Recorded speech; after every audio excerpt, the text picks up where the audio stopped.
Hello साथीहरु, म भर्खरै चर्चबाट आए। आज के भएछ, हाम्रो घरमा के भयो, खुसीको खबर जान्नको लागि मेरो सबै भिडियो फुल वाच गर्नु होला है त। म तपाईहरुलाई देखाउँछु के भयो भनेर। तपाईले हेर्दिनु सबैजनाले भिडियोलाई माया गर्दिएर। अनि हाम्रो घरमा आज सुत्केरी भयो के भयो भन्दाखेरि म तपाईहरुलाई देखाउँछु है। आज चाहिँ फाइनली साथीहरु हाम्रो भैँसी ब्यायो। ल हेर्नुस् हाम्रो भैँसीको पारो। यो चाहिँ मैले मोबाइल घरमै छोडेको थिएँ। म चाहिँ चर्चबाट आउँदाखेरि चाहिँ अनि भैँसी चाहिँ ब्याइसकेको थियो कि साथीहरु। मलाई चाहिँ थाहा थिएन नि त। अनि मम्मीले फेरि आज ब्याउँछ कि भनेर अनि म जान्न तिमीहरु जाऊ भन्नुभएको थियो। अनि हामी सबै चर्च गएको थियौँ।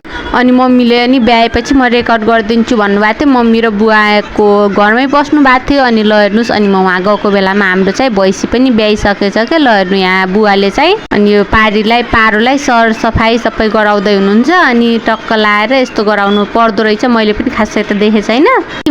मैले पनि यही भिडियोमा देखेर थाहा पाएको हो नि त। अनि ल हेर्नुस् पारो है, मान्छेको जात भइदिएपछि 1 वर्ष लाग्छ 1.5 वर्ष लाग्छ हिँड्न। भैँसी बाख्राहरूको त 5-10 मिनटमै उभिने सुरु के। ल हेर्नु न उभिन सिक्न पनि लागिसकेछ भर्खर जन्मेर पनि। अनि बुवा मम्मी मिलेर चाहिँ भैँसीको रेखदेख ठिक्क गरे। 12 बजे ब्याइहालेछ। अनि 11 बजे हामी गयौँ, 12 बजे चाहिँ ब्याइहालेछ। धन्न गएको भए हेर्ने मान्छे नहुनुहुँदो रहेछ।